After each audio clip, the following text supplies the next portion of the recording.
राधे राधे मित्रों, आज हम सुनेंगे जानकी नवमी व्रत कथा। आइए चलते हैं कथा की ओर। प्राचीन समय की बात है। किसी गांव में देवदत्त नामक एक ब्राह्मण अपनी पत्नी सुहाना के साथ रहते थे। उनकी पत्नी अभिचारिणी थी। एक दिन ब्राह्मण भिक्षा के लिए बाहर गए हुए थे। मौका पाकर ब्राह्मण की पत्नी कुसंगत में पड़कर अभिचार कर्म में लिप्त हो गई।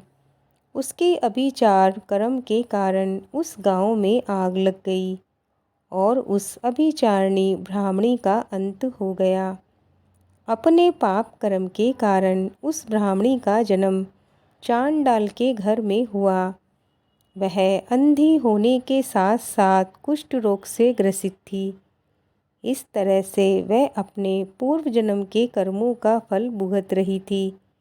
एक दिन वह भूख प्यास से बेहाल भटकती भटकती वेदंती गांव में पहुंची।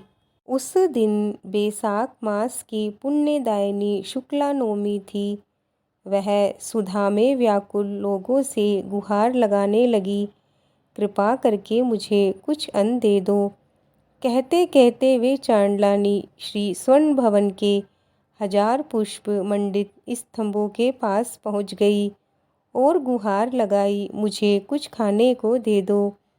तभी एक संत ने कहा, हे देवी, आज सीता नवमी का पावन पर्व है। इस दिन अन्न देने वाला पाप का भागी होता है। इसीलिए तुम कल सुबह आना। व्रत के पारण के समय और ठाकुर जी के प्रसाद को ग्रहण करना। उसकी बहुत विनती करने पर किसी ने उसे तुलसी दल और जल दिया। वही खाकर वह मर गई, लेकिन अनजाने में ही उससे सीता नवमी का व्रत हो गया। उस व्रत के प्रभाव से उसके सभी पाप नष्ट हो गए।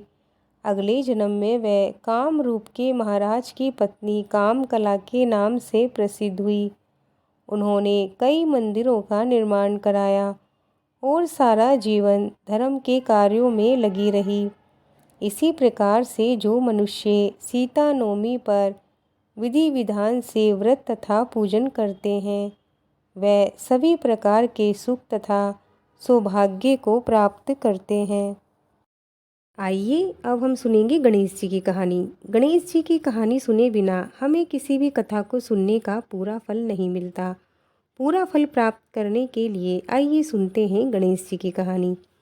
एक बार भगवान शिव जी ने माता पार्वती जी से कहा, पार्वती, अपने दोनों पुत्रों गणेश व कार्तिकेय में से कौन अधिक बुद्धिमान है, इस बात का पता लगाना चाहिए, जिससे उसे ही संसार के कल्याण का भार सौंपा जा सके। सो आप उन दोनों को बुलाइए, आज उनकी परीक्षा लेनी है।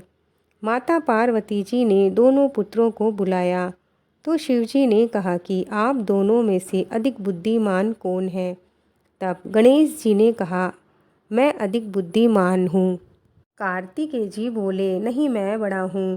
परिणाम नहीं निकलता देख शिव जी ने कहा, आप में से जो सबसे पहले पूरी पृथ्वी के चक्कर लगाकर मेरे पास आएगा, वही सबसे अधिक बुद्धिमान समझा जाएगा। बुद्धिमान बनने की होड़ में कार्तिकेय तो मोर पर सवार होकर पृथ्वी के चक्कर लगाने चले गए। गणेश जी कोई युक्ति सोचने लग गए कि मैं कैसे कार्तिकेय से पूर्व ही परिक्रमा पूरी कर लूं और बुद्धिमान बन जाऊं। सो उन्होंने सोचा कि क्यों न शिव पार्वती के ही चक्कर लगा लिया जाए, जिससे सारी पृथ्वी के चक्कर लग जाएगा। तो भगवान गणेश जी ने शिव पार्वती के चक्कर लगाकर उनके चरणों में बैठ गए। शिव जी ने कहा, पुत्र, तुम परिक्रमा करने क्यों नहीं जा रहे हो? उन्होंने कहा, मैंने तो परिक्रमा दे दी। मैंने आपकी व माता पार्वती की परिक्रमा पूरी कर ली, तो मानो मैंने पूरी पृथ्वी की परिक्रमा कर ली। भगवान शिव जी ने प्रसन्न होकर गणेश जी को विजेता घोषित कर दिया। परिक्रमा पूर्ण करके जब कार्तिकेय लौटे तो उन्हें वास्तविकता का पता चला और वो रुष्ट होकर घर छोड़कर चले गए। शिवजी वे पार्वती जी के मनाने पर आने को तैयार हुए और शिवजी ने उन्हें वरदान दिया कि तुमने कार्तिक मास में संसार की परिक्रमा करी है, इसीलिए ये 12 महीनों का सबसे बड़ा महीना होगा। और महीने में तुम कार्तिकेय के नाम से पूजे जाओगे। लोग दान पुण्य, गंगा स्नान आदि करेंगे, उन्हें इसका अक्षय पुण्य मिलेगा। 33 करोड़ देवी देवता को इस मास में कार्तिकेय जी के साथ रहने की आज्ञा दी। इस प्रकार कार्तिकेय के नाम पर कार्तिक मास में स्नान, ध्यान, पूजा करने वाले को अक्षय पुण्य प्राप्त होता है। कथा कहने और सुनने वाले, हुकारा देने वाले को भी कथा का पुण्य लाभ मिलता है। मित्रों, ये कथा यहीं पूर्ण होती है। बोलो भगवान श्री गणेश जी की जय। आपको आज की कथा कैसी लगी, हमें लाइक कमेंट करके ज़रूर बताएं। अगर आप हमारे चैनल पर नए हैं तो हमारे चैनल को सब्सक्राइब ज़रूर करें। मिलते हैं और एक नई कथा के साथ। तब तक के लिए जय श्री कृष्णा, जय श्री राधे।